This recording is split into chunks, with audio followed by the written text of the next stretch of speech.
With some cherry tomatoes, the route to crack resistance is a thicker skin. That works, but it changes the eating experience. You get a tomato that holds together better, but it can feel a little tougher in the mouth.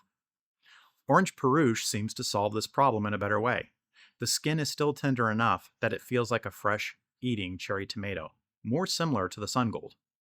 I've seen some commentators suggest it was bred for the skin to be flexible rather than thick, so the Orange Paruche is acting like it has a pair of spandex over it when the surge of water causes the inevitable swelling inside. That analogy makes sense to me based on my experience with growing this tomato. I think the downside is, although it doesn't crack, the tomatoes do tend to start to taste more watery, less flavorful, kind of diluted, just not as good under those conditions. Nevertheless, the fruit does hold together better than you might expect from something this sweet, and in that way, I feel like it's been bred to be more practical in the garden. That's a sweet spot for me.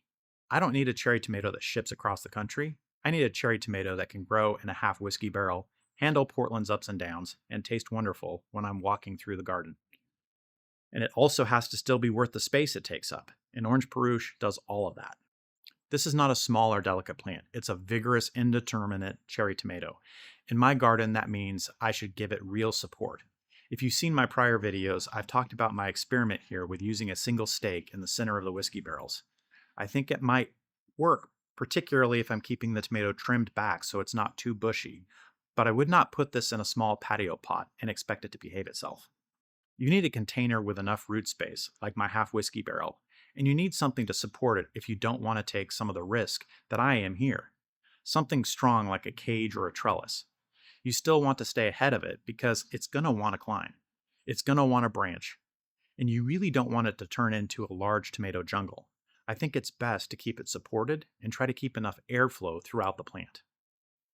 As an added bonus, Orange Peruche does have some useful disease resistance bred in.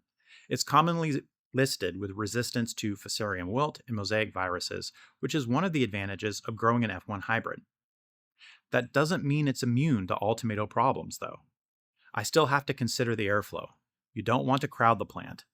I don't think my basil and small French marigolds will crowd it, but you want to pay attention to how much you're putting in a container if you're growing your tomatoes in a container like I am.